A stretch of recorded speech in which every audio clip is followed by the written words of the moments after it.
Hey, First Things First listeners, before we start the show, I wanted to tell you about our brand new Fox Sports app and website, foxsports.com, reimagined for the modern sports fan. Go ahead, download the new app right now. You don't even have to pause this episode.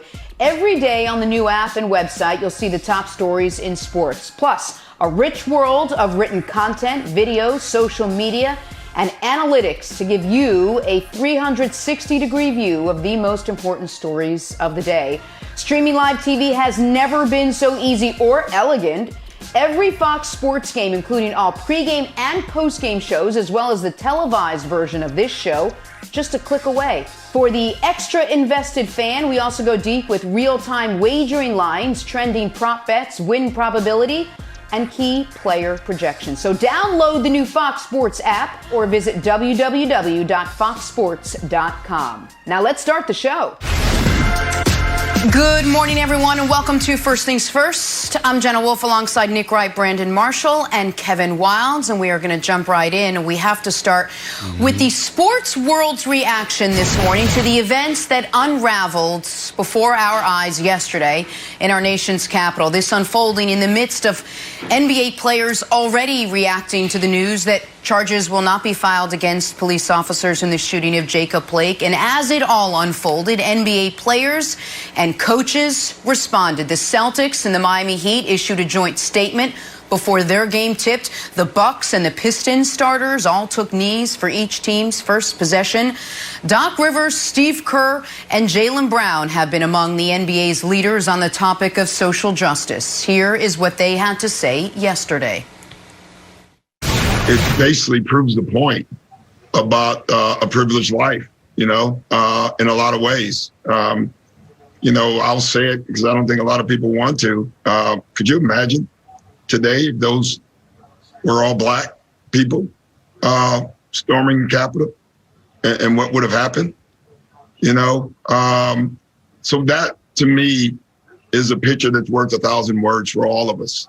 A blatant display of the inequity in our country. And I think given that the vast majority of players in our league are African American, it can only affect every single one of them deeply. It affects all of us deeply, but especially if you're an African American and you've had to deal with this type of injustice in your entire life and in your family's lives. So today was a very emotional day. We definitely want to speak to some of the things that's been going on in our society. It reminds me of what Dr. Martin Luther King has said, that there is two split different Americas. In one America, you get killed by sleeping in your car, selling cigarettes, or playing in your backyard. And in another America, you get to storm the Capitol and no tear gas, no massive arrests, none of that. So I think it's obvious. It's 2021. I don't think anything has changed. We want to still acknowledge that. We want to still push for the change that we look for. But as of yet, we have not seen it. We want to continue to keep conversations alive and do our part. Just a shocking and extraordinary day in our country yesterday. Nick, I want to start with you. What was your reaction to everything that unfolded? So I think Doc and Kerr and Jaylen Brown, who was wise way beyond his years, such a brilliant young man on the court, but particularly off the court. They did a great job laying out the difference and the obvious dichotomy in police response to these protests and protests that we've seen throughout the summer. But I want to approach it from a slightly different angle, at least to begin with, which is whether or not we are all living in the same world. And so let me bring it to sports.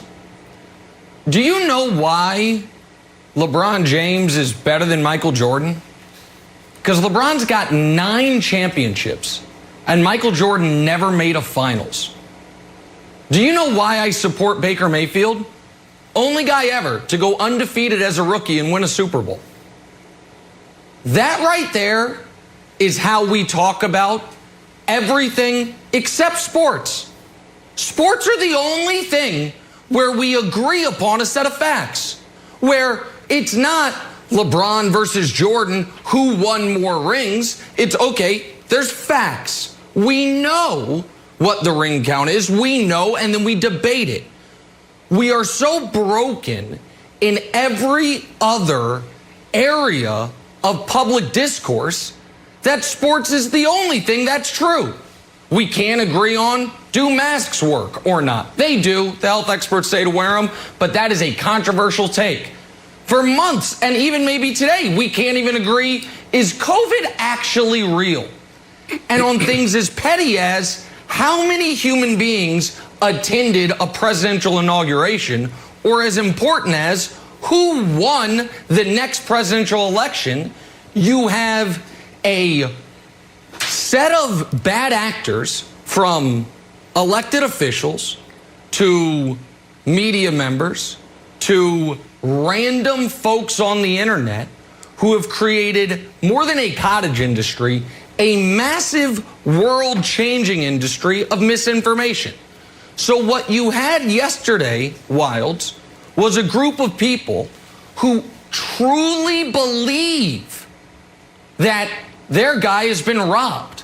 They believe the coup is being executed against them, and that this is what their patriotic duty demands. And so, of course, the police response or lack thereof was laughable and wildly hypocritical. We know that. But we are now to a point to where we can't even agree upon who won an election. It is as simple as who won last year's Super Bowl. But Wild, sports are the only thing we have left where we can say a obvious fact and not have someone say, well, you know, I read on Facebook, and it is a dangerous, and as you saw yesterday, destructive place to be. Well said, Nick. I was saddened by yesterday's events, and I saw a tweet by Stacey Abrams that sort of lifted my spirits when she wrote, with all the meanness around, and she listed off all the accomplishments of who's headed to Washington, D.C. now, whether from Georgia, and Kamala Harris, and the diversity of people that are now coming into Washington. She ends it with God bless America. And then I saw how the Bucs and Pistons started their game by kneeling. The ball got tipped back to Giannis, and everyone takes a knee. Giannis has the ball. And specifically, I want to focus on Giannis. Giannis has only been here 8 years, he says in his press conference. If there was ever a time to lose faith in the American promise, yesterday would have been a good day to do it. The players are kneeling in remembrance of Jacob Blake, who was shot 7 times. So it was a report they were kneeling for 7 seconds. The U.S. Capitol is under siege, and they're playing in an empty arena, Brandon, because COVID killed over 3,000 Americans yesterday. Just yesterday. But in his post-game presser, Giannis said this: as Giannis, I stand for change. And as my team, we stand for change. And whenever we see something that's not right, we're going to speak up and use our platform the right way. And the reason I thought that resonated and echoed what Stacey Abrams said, and Obama talks a lot about this, the promise of America. And the promise of America was not broken. It was not shaken. It was attacked, but it was not broken. And to see the optimism in Giannis's voice when he talks about raising his kid in America gave me hope for a better day. Yeah, well, talking about the ideals and the constructs of America, if you want to hear about all of that, you can turn on CNN, MSNBC, listen to Tiffany D. Cross. I'm not here to talk politics, all right? This is, to me, about black and white, point blank, period.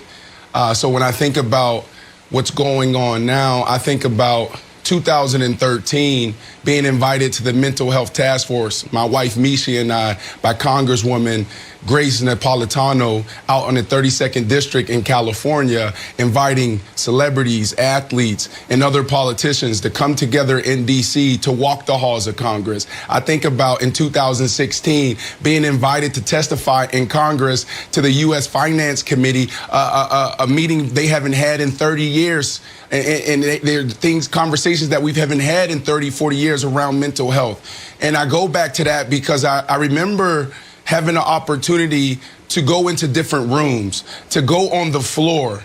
And I thought about how hard it was to get into those rooms. Not because I was black, but literally how hard it was to get in those rooms. Going into these buildings, you had armed guards. You had so much security.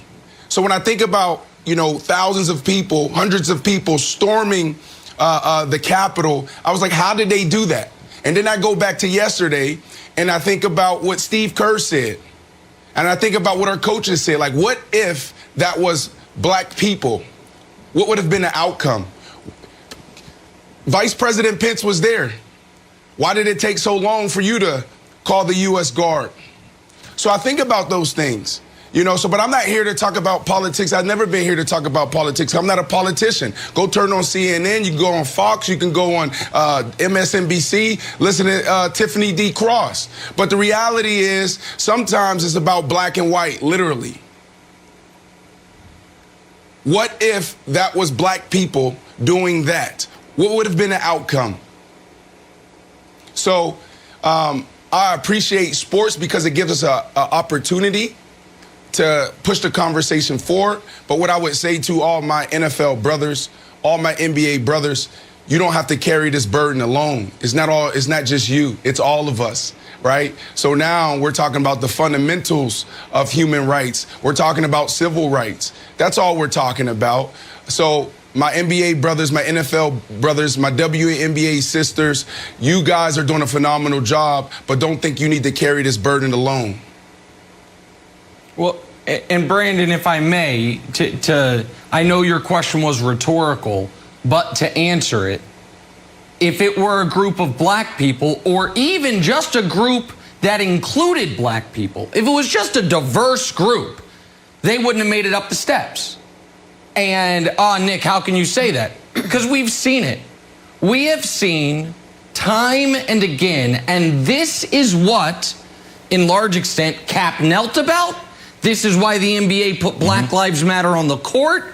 This is what the movement is, and why, for some people, it is understandably incredibly difficult to, quote, back the blue, and while others claim to, until the blue is standing between them and their God-given right to vape in Nancy Pelosi's office, in which case you can get the hell out of here. Nick. And what we have seen every time, whether it was the state capitol in Michigan or the U.S. Capitol in Washington, D.C., is our United States police forces have the ability, and I applaud them for this, even though yesterday it got beyond them, to show incredible restraint. The answer is not treat everyone the way you treat Black Lives Matter protesters. The answer is not to beat everybody the way you beat folks who are protesting police violence. The answer is to show the restraint that you have shown you can show on protests time and again when it is a group of white Americans arguing their grievances, even if the grievances are as absurd as yesterday's, as opposed to the way you put your boot figuratively and literally on the necks of black Americans who are simply saying not, I want to hang my flag from the U.S. Capitol, I just want equal rights. And that's what Kerr's talking about. That's what Jalen's talking about. That's what, honestly, anyone with eyes wide open has been talking about for the better part of a year. So unfortunately, Jenna, we know what it would have looked like if that was a black mob trying to storm the Capitol. They wouldn't have made it up the damn steps. It is well said by all three of you, and I think if we can offer up anything this morning after what transpired yesterday, after what we watched unfold yesterday, it is a chance for us to just pause for a moment exhale, take a break, a distraction maybe for a couple hours, and talk about the sports that we love, that we want to do this morning. And with that, we will take a break, and we will have much more First Things First right after. What's up, First Thing First listeners? It's your boy Shay Sharp, co-host of FS1's Undisputed. I wanted to tell you about my new podcast, Club Shay Shay, where we always do something before two something. Each week, I sit down with a guest for a drink and conversation, and as host and proprietor of Club Shay Shay, I've welcomed in esteemed guests such as Snoop Dogg, Floyd Money Mayweather, LeVar Ball, Isaiah Thomas, just to mention a few. Whether I'm talking to an athlete, a musician, an actor, or a lifelong friend, Club Shay Shay is a place where people share inspiring and motivational stories about their journeys to prominence. The new episode drops every Monday on Apple Podcasts, Spotify, or wherever you get your podcasts. Subscribe to Club Shay Shay now and make sure you never miss a new episode. Now, back to First Things First. Hey, let's stay in the NFL. Playoffs getting underway this weekend. We're going to focus on Titans-Ravens, good old-fashioned playoff rematch. Last year, remember, Ravens riding that 12-game win streak only to be steamrolled by Derrick Henry. And for Lamar Jackson, it's yet another opportunity to get that first playoff win under his belt. A lot riding on this game for the third-year quarterback, and he knows it. Take a listen. Just hoping to get rid of this narrative that everyone's been talking about Sunday. Oh, for sure. You know, that's it's when to go home right now. You know, I want to win regardless. I don't really care about what people got to say. You know, only been in the playoffs twice. You know, my young career. You know, other people been in the league forever, haven't been in the playoffs at all. But it is what it is. You know, but definitely trying to erase that narrative right there. That's the number one right now in my mind, for sure. All right, Brandon, would beating the Titans, quote, erase that narrative of Lamar's postseason failure? Or would the Baltimore Ravens need a deep, deep playoff run in order to do that? Yeah, I think he just needs to win one game and get that monkey off his back. Look, every player drafted in the league, any league, has a narrative that they have to overcome. Whether it's Tom Brady being drafted where he was drafted and people not thinking that he was going to even be a backup. Or DK Metcalf, one of the probably most prolific wide receivers in the National Football League now. When guys drafted him and when people passed on him, they said that he couldn't run routes. Now look at him today. But when you think about the Baltimore Ravens in this season, you can say that they're overachieving right now because that defense, they're not who they used to be. They had some injuries. They had some personnel problems, losing a guy here or there. And then offensively, they can't pass the ball. Greg Roman, and we've been talking about this for a very long time, he's a genius when it comes to the run game. Absolutely genius. But where's the continuity when it comes to the pass game? Does it marry what you're trying to do there? So Lamar Jackson, win one game, get the monkey off your back, but I don't think he needs to win multiple games now because I don't think this team is set up in a way to go win a championship this year, Nick. All right, Brandon, real quick, stay with me here for a second because you have supported Lamar well before it was in vogue. Yep. I feel like Lamar is kind of taking a low-key shot at my guy Brandon Marshall there. He's like, hey, there's a lot of great players in this league. They've never been to the playoffs. I'm like, oh, man. Yeah. That ain't right. Yeah. Like what is he doing there? Yeah. It's like Brandon's always got your back. It's the reality. Brandon, but he is right in this regard also. If he had been worse his rookie year, this narrative doesn't exist. And by that I mean that Ravens team was 4-5. They were floundering. And he carried them to the postseason, and then he was bad in that playoff game. There's no denying it.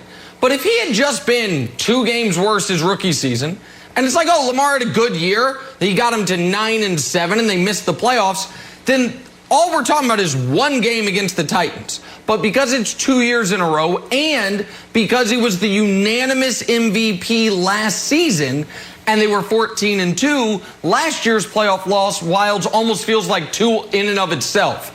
It's like, oh, man, you were the number 1 seed, you had a bye, and you followed. So it feels like he's a victim of his own success twice. His rookie season, getting him there, and last year being so good. And it is not typical for quarterbacks to do what Tom Brady and Patrick Mahomes did, which is get to the playoffs immediately and immediately win games in the playoffs. It took Drew Brees years. Peyton Manning, in year 5 had not won a playoff game, made the playoffs for the 3rd time in year 5, and lost 41-0 to the Jets. Peyton Manning, arguably the 3rd greatest quarterback of all time. And so it is hard to win in the postseason. We all know that. That's not the hottest of takes. With all that said, Wilds, I do think he needs to win this weekend, or this is going to follow. Switch it up on me. He does not need to go on a deep playoff run, but he's got to win. If he does not win this weekend, I'll bring up Peyton again. Peyton is one of the greatest quarterbacks of all time. He's won 5 MVPs. But if you have a conversation about Peyton Manning, Wilds, that's longer than 5 minutes long, you know what somebody's going to bring up? Kind of, wasn't that great of a playoff quarterback. And so even though he won a Super Bowl, or won 2, and ended up being great, that still followed him. And I think legitimately. So I don't think Lamar needs to go deep into the postseason, but I think if they lose and he plays poorly, this is going to be the narrative, fairly or not, that continues to follow him moving forward. Sure. Before I get to Lamar, that your take on just because he was successful and got into the playoffs and failed shouldn't be held against him. That's like when you buy something on Amazon, you're about to put it in your cart, and it's like, oh, other people bought this as well. That's your take. The Lamar take, you're like, also, are you interested in LeBron's early playoff takes? Like, oh, also, yeah, I'll take that from Nick Wright. Perfect. So, similar take. LeBron never lost in the first round. I always buy the extra things. One in the first round. Such a sucker. I buy it all. All right, Peyton. 15 first-round exits, 15 times in the playoffs, first-round exits 9 times. And it's like, has that haunted him, though? Have you ever seen Peyton Manning, upset about his playoff losses? It just feels like he's taken it, that he knows he's good. He knew he ran into the GOAT, and now he makes jokes with Tom Brady while they're golfing. If Lamar goes 0-3, just like Peyton, I'm going to say it's not a big deal. And here's the other thing to remember, Brandon. And no one talks about this enough. And maybe I talk about it too much because I'm going to make up T-shirts. Lamar Jackson is younger than Joe Burrow. No one cares. No one cares. No one's like, Joe Burrow. Why hasn't he made it to the playoffs? Lamar Jackson's younger than Joe Burrow. And he knows it. And he's kind of he made a little hint of it in the sound. But I feel like the media wants to create pressure. I don't know if Lamar feels the pressure or even cares. Absolutely feels the pressure. And even going back to Peyton Manning, think about how great he is. Nick just referred to him as potentially the 3rd greatest quarterback ever. And that's a big deal. Look at how many great quarterbacks still play to this day. So when you think about it, Peyton Manning, every time he's on the golf course, he's probably thinking about, man, I could have had 4. Man, I could have had 5. That's what makes these guys so great in any sport, whether it's Lamar Jackson, whether it's LeBron James. These guys want to win, and they want to win at a high level. All right, if Lamar's the star of today, Trevor Lawrence is clearly your star of tomorrow, and he has made it official. He is NFL bound. The news, not as interesting as the way he announced the news. Check this out.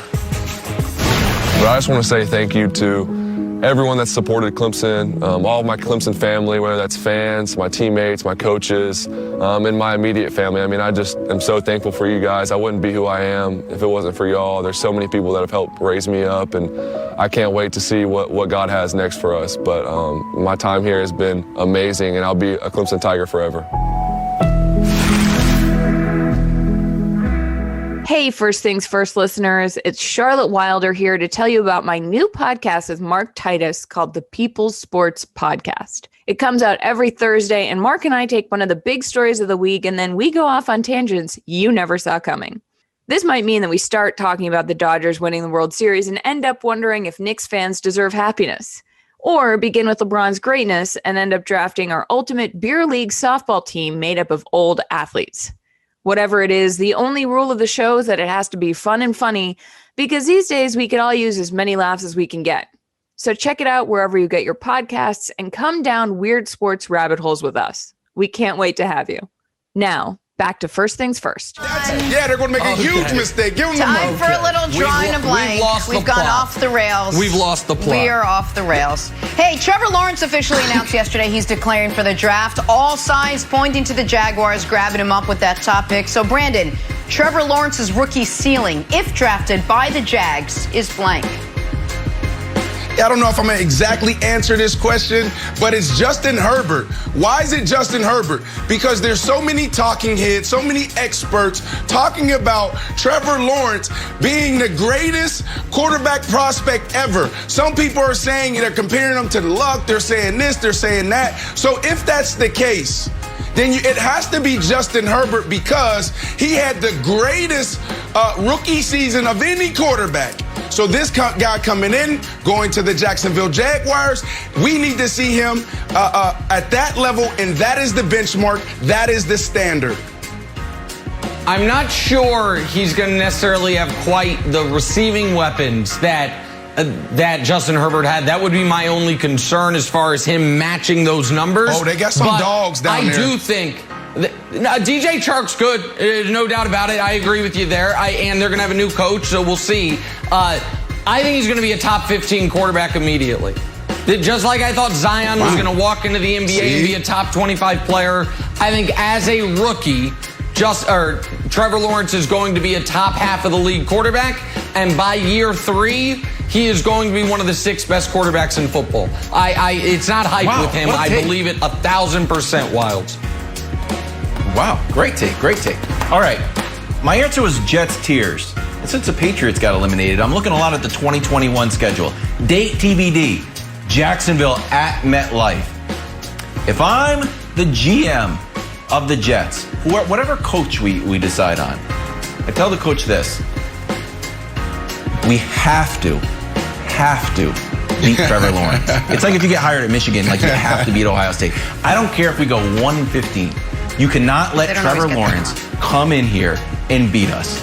Please, whatever you do, leave this interview, start grinding Trevor Lawrence tape, start grinding Jacksonville tape, because if poor Sam Even if Pepper you're 1-15 and all the Jets fans out there have to see Trevor Lawrence at MetLife and maybe vaccine time, where a ton of Jets fans in there, it'll just be too depressing. Trevor Lawrence, leave the Jets alone. I'm trying to cheer for Jets him. alone. Let's move on to Cam Newton now. His future as a starter, foggy to say the least, but a report yesterday said the Washington football team would be the most natural landing spot for Cam, reuniting him with his former coach, Ron Rivera. I don't know, Brandon. Cam on the Washington football team would be blank. Yeah, I don't even know. We've been talking about Cam Newton for a couple of weeks. Like, what's next for him? Will somebody, give him a opportunity to be the starter or a backup? Nick's talking about this guy going on Monday Night Football, et cetera, et cetera. So, to me, this is intriguing. It's intriguing because it's easy, right? Like this reunion with his old coach. But I would also say let's slow roll this because we don't always know how our relationships end at this level. Are they friends? Did they get along? Do they still get along? So there's a lot of questions that needs to be answered. I need to hear Ron Rivera come out and say, I absolutely love this guy. And once he says that, then this is real. But right now, it's just intriguing. All right, let's assume he doesn't want to do Monday Night Football the way I suggested. Then the answer to this question, Washington football team next season, would be too far east. Cam, here's what you need to do. You can go down to Washington, and then you hop on I-70, an iconic American freeway.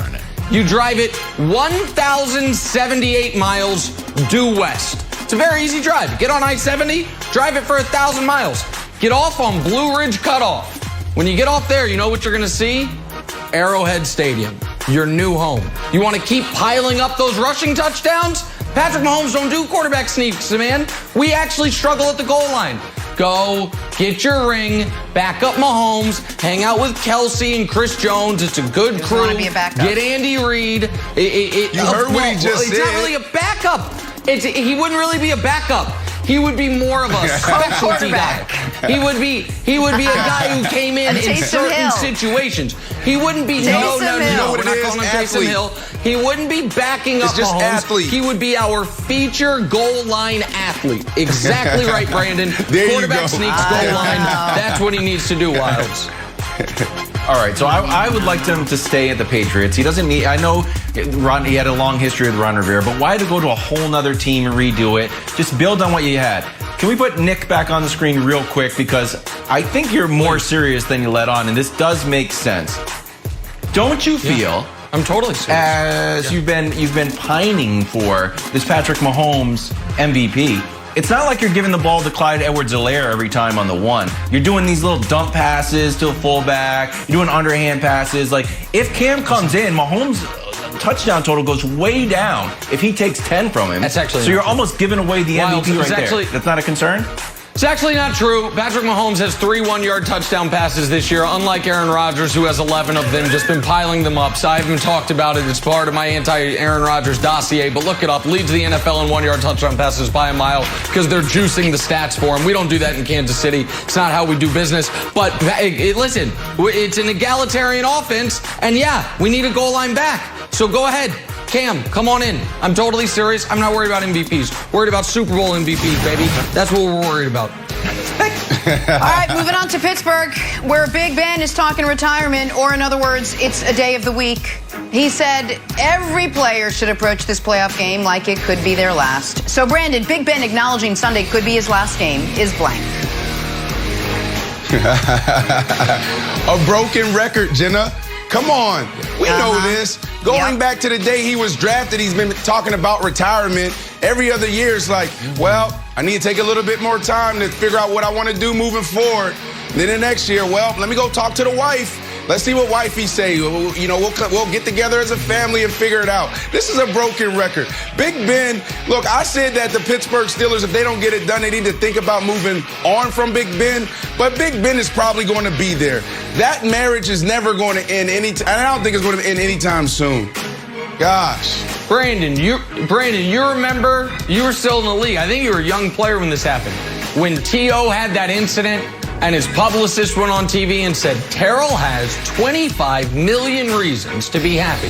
Well, this is Ben Roethlisberger has 30 million reasons to be lying. Yes. He ain't walking away from his 30-plus million next year.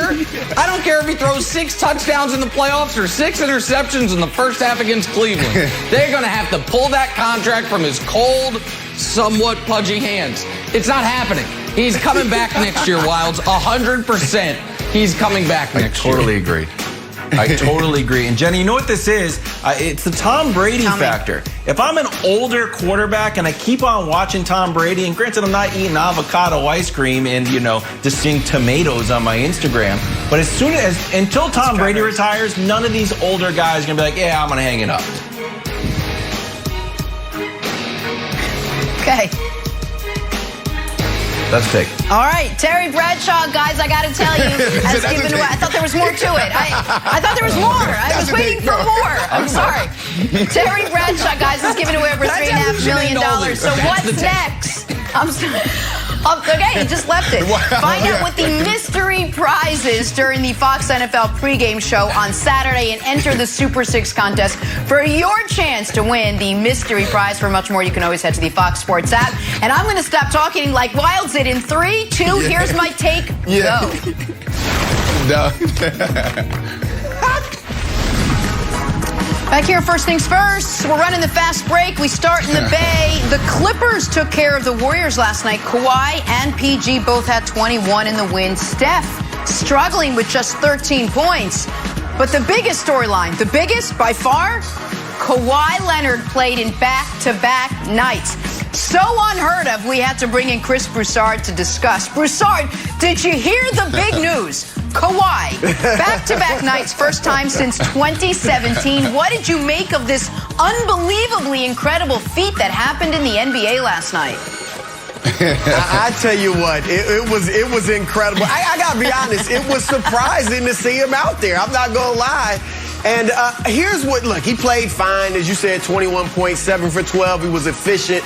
Had 7 turnovers. I think some of that's fatigue. He had to be a little bit gassed. First back-to-back in like over 3 years.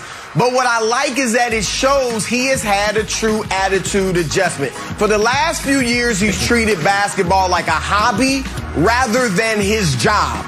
And now he's playing a career-high 34.2 minutes a game. He said he's going to go on and continue to play back-to-backs. This attitude adjustment is good for the Clippers. That is exactly right. Listen, I could come on here today and talk about Beating the Warriors by single digits when Steph has what'll end up being one of his 5 worst games of the year, not a great feat for the team. But that's not what matters.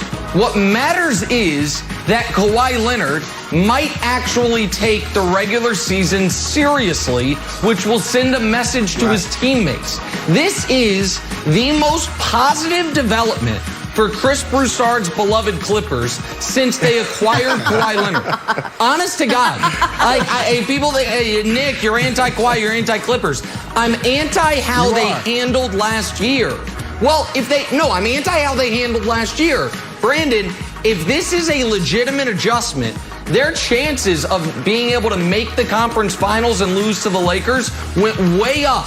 So I'm happy for them there, and this is good for the league, Brandon. Nick, this is huge, and this is also dangerous for everyone else in the NBA. Because a lot of times when we talk sports and we're these talking heads, we're these analysts and commentators, we dive into the stats, we dive into the X's and O's, and we miss the most important thing. And that's mindset. We always say sport, 80% mental. So when you think about this attitude adjustment, he's telling us, and this team is telling us what they're on, what they're trying to accomplish. Yep, you look at what happened a couple nights ago with Devin Booker and Paul George. I would say that fight and them getting into it the way they did, it also told me about their mindset. There's no more playoff P. This is Project P, meaning this kid is saying, I am back to my savage mode. I'm going back to like I had nothing. This is they're telling the entire NBA Wilds, we're here. Yeah, it's good. They might actually be able to make Wilds, I'm skipping you. I'm moving on to Philadelphia. Bradley Beal went off for a career-high 60 points last night. Still not enough to beat a red-hot Sixers team because Joel Embiid is on fire, led the way for Philly with 38. The Sixers, guys, now 7-1 on the early season. Broussard, is Philly proving to be the best team out east? Look, unless you believe Orlando's a contender, Julius Randle is an MVP candidate, and Miami is lottery bound. Can we slow down on the grand proclamations? All right. The start of this season has been bizarro world. All right. So let's slow down. Right now, we have to let these teams settle in. Philadelphia's proven they're a very good team. They are one of the best teams in the East, and they can beat up on the bottom feeders. They've beaten Washington twice and LaMelo Ball's Charlotte Hornets twice. They've beaten one team, the 1-6 Toronto Raptors, that made the playoffs last year. All right, and Toronto obviously looks like they left their game in Canada when they went to Tampa or Florida. So slow down. Philly's nice. The defense is tremendous. Ben and Joel are working well together. Seth Curry and Tobias Harris are shooting lights out. I like them, but let's take it easy. Yeah, listen, Broussard's right about the schedule.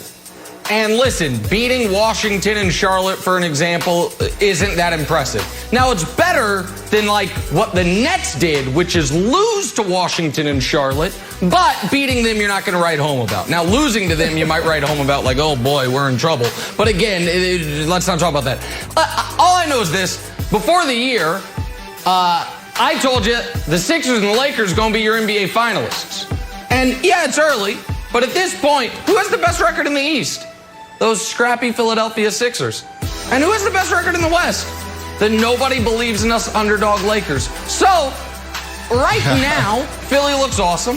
Embiid's playing well. Doc Rivers looks like a massive upgrade. And Broussard did get at least one thing right in his Sixers take.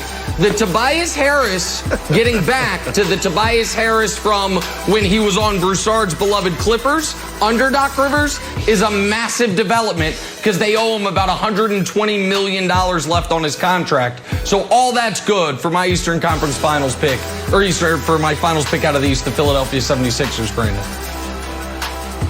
Nick, help me out here, buddy.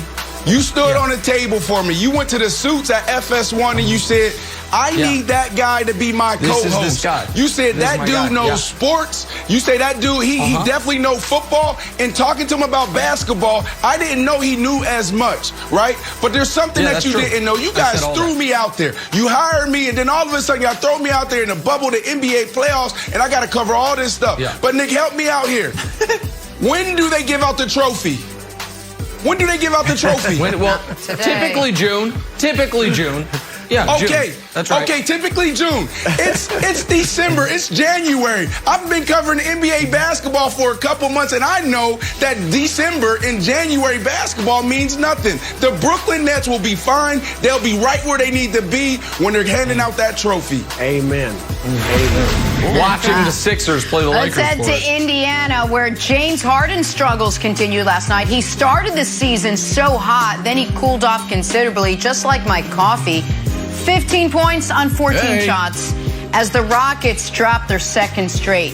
Wilds, where are we on your Harden trade watch now? Oh, Rockets are a middling team. I think we know that. Broussard, you ever go away for a while and you come back to your phone, you're away from your phone, you're like, wow, 10 missed calls from the same person? That's Raphael Stone and Masai Ujiri. Toronto is terrible. You said they're 1-6. If I'm Masai, I'm like, whatever my offer was for James Harden, it just went up.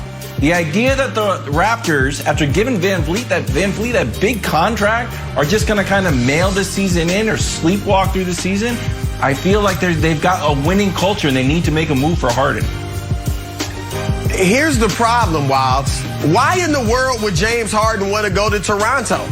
All right, Serge Ibaka and Marc Gasol are not walking through that door. All right, if they trade for James Harden, they're going to have to give up some decent pieces, and they're not going to be that good. All right, this is not the Kawhi Leonard Raptors that he joined. All right, I know Nick thinks that Pascal Siakam is better than Kyrie Irving, but Siakam hasn't played well since coronavirus struck. All right, if I'm Houston, Pascal Siakam's not the young star I want to build around and get for James Harden. So I'm not really talking with Toronto if I'm Houston. Well, Chris, think about this. I don't know why a lot of people didn't cover this, but when Dinwiddie went down, the Brooklyn Nets, we went from being the deepest, having the best bench, to now people questioning, do we have enough to get it done? Going into the season, it was intriguing, it was interesting, but it was like, I don't think we need to make that move. I think we have everything we need. But when he went down, the first thing came to my mind was, oh man, if I'm the Brooklyn Nets right now, I got to step up and I got to figure out how to go get James Harden. I think the Brooklyn Nets are now taking this more serious than they did a couple months ago. That's interesting. I think that's a really good point. I think everyone actually made good points. I love the Raptors fit. Everyone made good points except for Broussard, who lied about me. The lies won't stand. Respect the tiers, Broussard. I very clearly have Pascal Siakam beneath Kyrie Irving on the tiers. I know you know that because you text me about the tiers all the time. So listen, Pascal Siakam, all he did was make All-NBA last year. I'm sure he stinks. But the answer to this is the Warriors. The Warriors should be the team to try to make this happen unless they're going to punt on what could be one of the last years of Steph Curry's prime. The Raptors make a lot of sense. The Warriors make even more sense, and they have more pieces to give up, Jenna. All right. We got to take a turn back to the NFL now. There are, at last count, 6 head coaching openings, some good, some not as good. Nick's going to rank the ones you at home should apply for. It's next. Hey, Chris Broussard, thank you. Actually, a decent take. Back here, taking a ride on the coaching carousel. 6 teams around the league looking for new leaders of the locker room. You got your Chargers, the Texans, the Jets, the Lions, the Falcons, and the owners of the #1 pick, the Jaguars. We've got former head coach Eric Mangini join the discussion now. But, Nick, let me start with you first. Go ahead and rank these 6 head coaching vacancies for us now, and then we'll bring Coach in. Oh, I'd love to do that. Thank you, Jenna. All right, number 6 comes the Detroit Lions. Why the Detroit Lions? Well, they have no extra picks. They're an average cap situation. They're not a free agent destination. And I know you're going to be like, but they have Matt Stafford. Well, all these teams either have a quarterback in place or are going to be able to draft one. Detroit's the worst. The next is the Falcons. They also have no extra draft picks. They have a bad cap situation. Their quarterback, sneaky old Matt Ryan, 36 in a couple months. And the defense hasn't been good in years. Number 4, the Chargers. Oh, Nick, what about Justin Herbert? Well, so here's the deal. They don't have any extra picks. They do have a good cap situation. And they've got 3 I consider studs. Herbert, Bosa, Derwin James, if James can be healthy. So why aren't they higher? What's the first step in the NFL to success? Winning your division. Can they win their division? Well, not till 2035 when Mahomes is done, so it makes that job harder. Number 3, the Jets. Picks galore, cap space galore, great city, winnable division, and they're going to have Justin Fields. Here's their problem. They don't have players. Marcus May's good. Mekhi Becton, Quinnen Williams maybe, but there's like 3 guys on the roster you know are good players. That's why they're not higher. Number 2, as of yesterday, was number 1, but then they made a mistake. Number 2 is the Houston Texans. Wilds told them, you keep trying to be the Patriots. It hasn't worked out.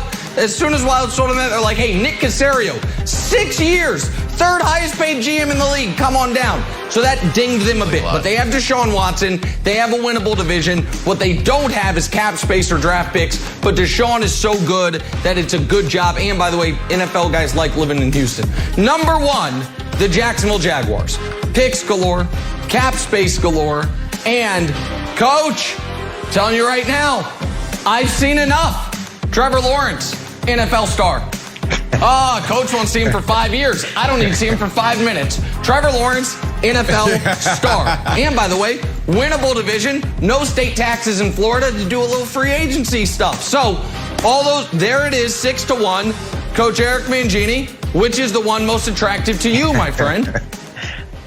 It's so funny that you brought up the quarterback situation. I was just talking about your prowess in picking rookie quarterbacks and how right you are on those guys. Don't do me. I'm not gonna. We're not gonna talk about the huge misses you've had, but they're well documented. I'm committed to take integrity. I'm committed to take integrity. That's what's important to me. But when you look at these jobs, it comes down to the owner and it comes down to the GM and whether or not you're aligned with them. And as much as the resources become an important part of this discussion, it's whether or not you're aligned with ownership. But just looking at your list, the Jacksonville job is attractive. There is this myth that you're going to hit on the quarterback. It's not a myth, but it's not a lock either. So you do have draft picks, you do have cash, you have an owner that typically gives you a long runway. All that stuff is attractive. Now, it depends on how much he's going to be involved, and he said he wants to be involved a lot more. That can be a real problem. I'd say that the Texans' job would not be number 2 for most people, but I think it's Josh McDaniels' job. I can see Josh McDaniels going there. Him and Nick played college football together. He brought Nick into the league. I could see Matt Patricia being the defensive coordinator. Over the top. Adam Gase being the offensive coordinator. They work together at Michigan State. You've already got the system in place. You've got the system in place because it's been the Patriot system. You've got Romeo Crennel there. To me, this is the ideal job for Josh McDaniels because he's there with a guy he is absolutely aligned with, who's got a 6-year contract, and you've got a quarterback.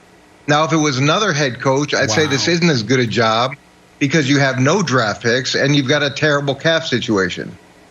Going down the line with the Jets, I think that's a good job as well because of the resources, ownership. I felt that Woody gave me, for the most part, the ability to do what I wanted to do and to work with the GM effectively. I think that could be a good position as well. The other ones, I think the Chargers' job is a little bit underrated. You've got a quarterback that's the offensive player of the year, and that's the biggest question.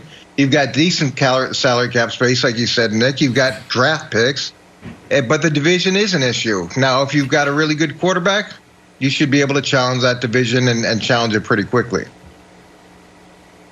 So, Nick, you there? Coach. Yeah, listen. I'm intrigued. I'm enthralled. Look, Coach, there's two things here, two discrepancies here.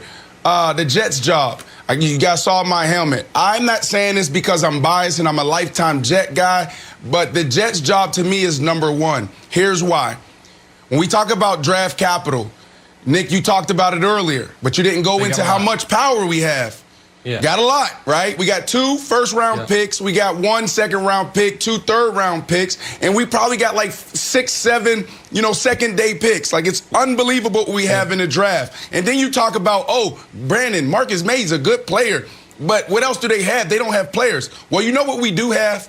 We have the cash to go get it done. We got Mr. Woody Johnson, and we got the second most cap space in the National Football League. That's true. So when you think about that job, it's really intriguing to me. I think that's the number one job. And like Coach said, you'll probably have Justin Fields, and you're going to have Sam Darnold. You bring in a coach that can develop this kid. He could potentially go on and play a year. You can trade him, get more draft capital, continue to build around Justin Fields. But we have 2 quarterbacks with a coach that can come in and potentially develop them. And the other discrepancy is this Jacksonville Jaguar thing, Wilds. Like, why does Nick think that this is a good job? And we do it all the time. It's a trap. You got Trevor Lawrence, a can't-miss prospect, the greatest quarterback prospect ever. And then what we do is we say this guy is going to turn our franchise around.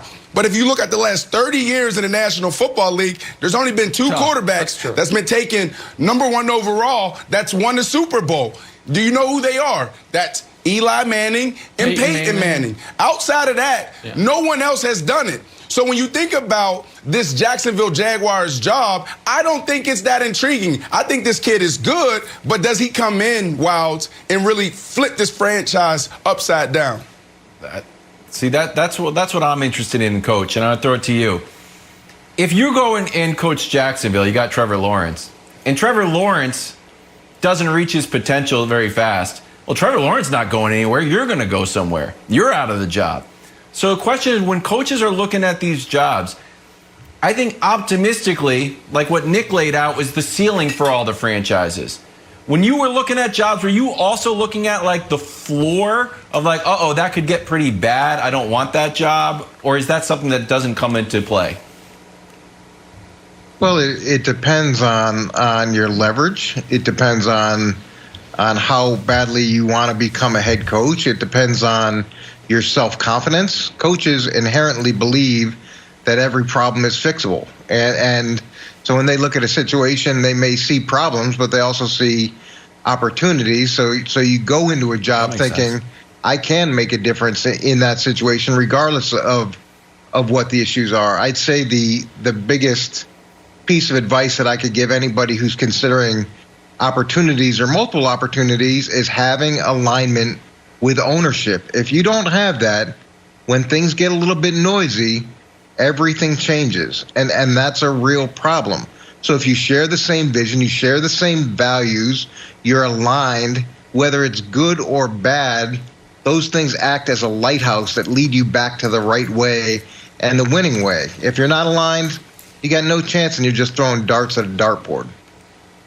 It's a great point by Coach, and I promise I was listening to every last word you said about the coaching vacancies. What I was a little concerned about was that you might give out your own list of, to go along with it, not coaching vacancies, but best available possible coaches. Because I have a fear, and this fear it affects Jenna, Wilds, and myself. And here's the fear. The magic that Brian Daboll has worked with one Josh Allen, he's going to get a head coaching job. And you know what's going to happen? He's going to hire Brandon Marshall to coach receivers, and he's going to hire a coach to coach the defense, and we're screwed. That's what's going to happen. I just see Brian Daboll's going to get a job. He's going to decimate first things first. First things first is never going to be the same, because Josh Allen is going to ruin my face with the ketchup and mustard. He's going to ruin my television show by picking off people, all because of Josh Allen's success. I see it happening, and I'm scared of it. I'm scared, Brandon. Nick, I promise you that I will never, ever get into coaching, because these dudes get up at 6 in the morning and they're there till 11 at night. That's not the lifestyle I want. What time do you get up? Not for you. You get up, but I'm going to sleep at 8. You're doing photo shoots on us, Coach, You're doing podcasts. we're having fun. Stick around with us. Is it on the board that Alex Smith will outplay Tom Brady on Saturday night? We're talking Wild Card Weekend next. Be right back. Get ready for Super Wild Card Weekend. For the first time ever, it is 2 days of triple headers, and all kicks off Saturday, 1 p.m. Eastern. Cannot wait. We are back here talking NFL playoffs. It's going to be a fun one Saturday night. Washington hosting the Bucs. To say there's a slight discrepancy in playoff experience here would be a slight understatement. Tom Brady's been to 3 Super Bowls since the last time Washington even made the postseason. He's been there, he's done that, and he's got the rings to show for it.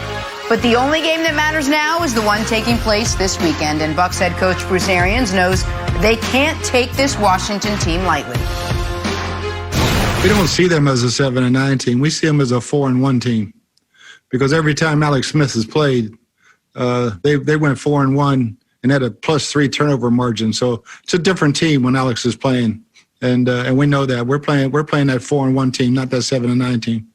All right, Coach Mangini's back with us now. Coach, are you buying that Alex Smith could lead Washington to an upset win over the Bucs? Yeah, this is a hard one for me because I love both quarterbacks. I got to spend a day with Alex Smith and his wife at the Indianapolis 500. My son Luke. Talk about a smart, good dude, great story. Has been successful wherever he's been, and he loved cheering for him. And then Tom Brady. Obviously, I have as Nick will attest, a soft spot for him as well.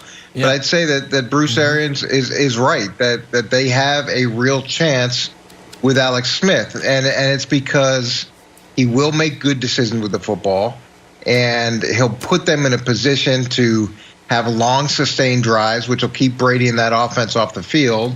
And he'll give that young defensive line and that young defense a chance to go and affect the game. And I see this being close into the fourth quarter. And then at that point, it's anyone's game. So, yeah, they absolutely have a chance because of Alex Smith. Now, I'm not saying he's going to light it up offensively, but I think the fact that he can control the ball through shorter passes gives him a real chance. Oh, Coach, you're speaking my language here. And one of the benefits to making a prediction 7 weeks before the game could even happen, as I did with Washington over Tampa, is it gives you time to compile quite the dossier of information. And I told you, Kevin Wildes, that I was every day going to debut a new piece of evidence as to why Washington's going to win this game. Yesterday, we discussed the fact that Tom Brady and nighttime don't get along. Today, let's see what page we're at in the dossier. Oh, Tom Brady on the road in the postseason. Let's take a look. Tom Brady at home. The GOAT on the road. Not so great. You might say, oh, Nick, that's unfair. Okay, you know what? Let's remove the early part of his career. Let's just remove all the games he played when Coach Mangini was coordinating up that defense, winning them Super Bowls. Oh, it gets worse? The last 15 years are worse? Oh, 2-4. 71 rating. More interceptions than touchdowns at home. Safe confines of Gillette. Maybe screwing with the other team's signals and a little, this and that, and maybe the sound went out. I'm just saying, allegations have been made. Kevin Wildes, where's this football game being played? Because I think this football game is being played on the road, where Tom Brady has fewer career road playoff victories than Eli Manning. So I'm just saying, it's maybe possibly another reason Washington is going to win this football game, buddy. What's your issue, Wildes? What say you? What's my issue? Learned a lot today from Nick Wright, and America did too. Tom Brady, not good in the playoffs, Brandon. Who would have thunk it? You get those 6 rings at the Canton Hall of Fame gift shop. Get your own little ring and pose for it. Give me. I like the time of day one. He's great I do not like that one. Pretty good in neutral site. Brandon, well, here's the thing about home field advantage. It was a great little stat on I don't know if it was. I don't know where it was, on Reddit maybe? Fakenews.com. This was the first year. This was the first year away teams won one more game than home teams. There was no home field advantage this year at all. Zero. So you can take your home field advantage, quotes, and throw it in the garbage. I do like the nighttime stuff, though. The nighttime dossier stuff, I am a little bit nervous, Brandon. I still think Tom Brady pulls this out. I don't think Alex Smith has enough firepower. Yeah, I mean, look, that front seven, that defense, they can get it done. They have the ability to create explosive plays in a run game. So yeah, I mean, they can't upset this team. But I'm concerned, Coach, because when your head coach comes out and say, I'm considering rotating quarterbacks in a playoff game, that's a good then take. you got to think that something's really going on, and it may be more than they're telling us with Alex Smith's calf, right? Because Alex Smith gives you the best opportunity to win, and if he's not in there, then do you really have a chance? And I said this before. I just think Tom Brady's on a mission, Coach. I don't see them letting this one go.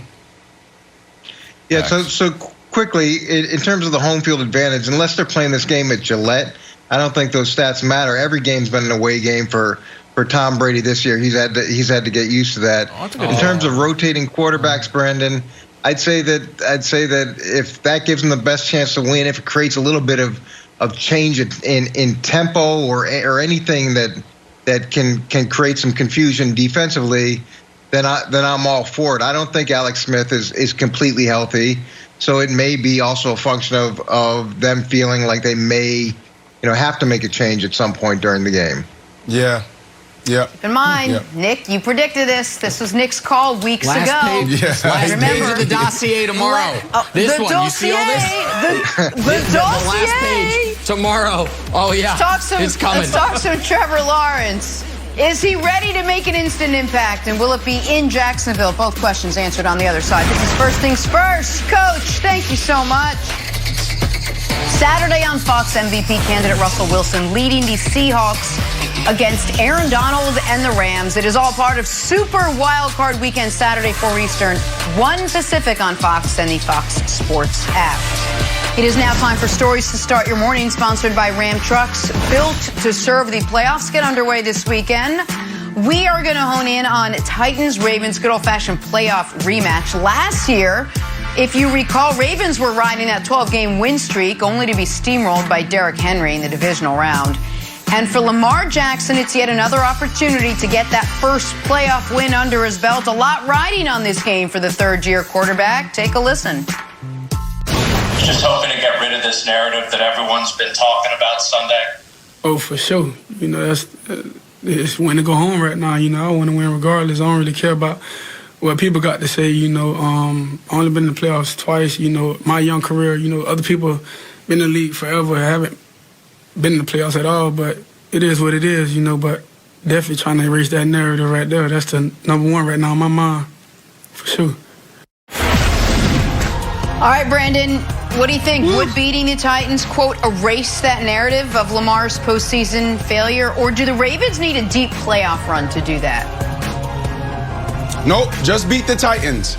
That's all he needs to do. And look, every player entering into the league, no matter what sport, has a narrative that they have to overcome. Tom Brady, them thinking that he didn't have a chance to even be a backup and drafting him where they drafted him. You got DK Metcalf, probably the most prolific wide receiver in the National Football League when you think about size, speed, and ability and IQ. This dude coming in like what we drafted in the second round, they said he couldn't even run routes. Now look at him today. So every player has that narrative. For Lamar Jackson, he absolutely has to win just one game, and I would actually say that would be an overachievement for them. They're overachieving at this point when you look at where they were last year. You talked about how hot they were going into the playoffs. That defense was one of the best defense in the league.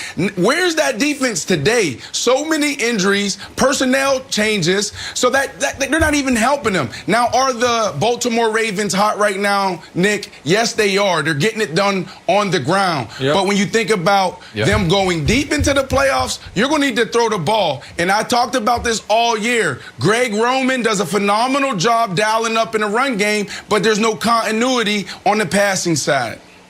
Yep. So, listen, the Lamar conversation is so interesting because it is incredibly layered and nuanced. Pro-Lamar category. He's a victim of his own success. That Ravens team, his rookie year, was not going anywhere. He takes over, drags them to the playoffs, which is the only reason we were able to see him then fail in the playoffs. Last year, he's the unanimous MVP. They're 14-2, which is why his bad game in the playoffs looked even worse. So it's like if he had been a little bit worse his first 2 years in the league, he would only have one playoff loss, and it wouldn't have been that shocking of a loss. So, that's actually a pro-Lamar comment while understanding he hasn't been good in the postseason. On the flip side, Wilds, what is definitely true is, across sports, you have certain guys who come the postseason, get better. Brady's one of those. Come the postseason, stay the same. I would say Rodgers is one of those. Come the postseason, get worse. Peyton Manning was one of those. Still one of the greatest quarterbacks of all time. But there's no question that was the knock on him. And part of that was because guy didn't win a playoff game for his first 5 years of his career. Year 5, he got beat 41-0 by the Jets in his first playoff game. And part of what hurt him was they kept going 13-3. They kept having a bye. They kept being awesome, and then he would fall short in the playoffs. So for Lamar to start to shed that narrative, Wilds, he has to win one game this year, or that narrative follows him. He doesn't have to make the Super Bowl, but he's got to get that monkey off his back. And I think you can be a great player and struggle in the postseason. So I think even if they lose, he can still be a great player, but it's not an unfair narrative that surrounds him, Wilds. You mean if you go to the finals and you just keep losing and win 4 championships, still a great player? Hey, here are the stats. Little Peyton Lamar combo. Hey, I think it'd be great if he answered the question hey, you're trying to erase the narrative? No, I like the narrative, actually. I like the idea of it because it's actually more true. Look, Peyton Manning went to the playoffs 15 times, and 9 times he pulled the Homer Simpson I'm out of here, see you later. Quick here, and then I'm back into the tree. Here's the other thing, Jenna. I'll throw it to you, Brandon. The success of the Ravens is not Lamar dependent like it was Peyton dependent. The Ravens run the ball more than any other team, which obviously means they throw the ball the least. They racked up 400 yards last week. So the idea, if Lamar loses, I might be the only guy on the not Lamar fault island. If they lose, it's most likely is going to be because they weren't able to establish the run, or Derrick Henry ran all over them. And unless he comes off the sideline and tackles Derrick Henry, I don't think the fate of the Ravens, as silly as this sounds, is on Lamar's back. Yeah, well, here's the issue, Wilds. Yes, you're right. That's what makes them great, and that's what separates them from everyone else in the National Football League is how they run the ball, and it used to be how they played defense. Now, I do think they'll fix that. But here's the challenge, and this is why I've been tough on Greg Roman and this organization all year when we talk about the development of Lamar Jackson. A lot of people just say, well, this kid just can't get it done. And I'm going to push back and say that's not true. Because if they don't have the lead and they have to throw the ball, i.e. going against the Kansas City Chiefs, now you're asking this kid to do something that you don't even practice. You're asking this kid to go from pistol offense, misdirection offense, all these cute little gadget plays in the run game, and then you're asking this dude to go spread, quick game, throw the ball downfield, and that's not who you are. So there needs to be more continuity and chemistry on that side. If Lamar Jackson doesn't win this game, it's going to be a long, long offseason for this organization. That's the thing. Well, let me ask you a question, and then I'll take it back, Brandon, after you answer. Just quickly, there is a scenario where all of a sudden, in a week from Lamar's draft class, Josh Allen's got a playoff victory, Baker Mayfield's got a playoff victory, and Lamar doesn't. Like that could be what we talk about Monday. If that's the case, don't you think, even if it's not totally nuanced, that narrative is just going to get bigger and stronger about Lamar in the postseason? Yes, but the reality is this. I played 13 years in the National Football League. I cried several times in Week 17 games on the field, literally.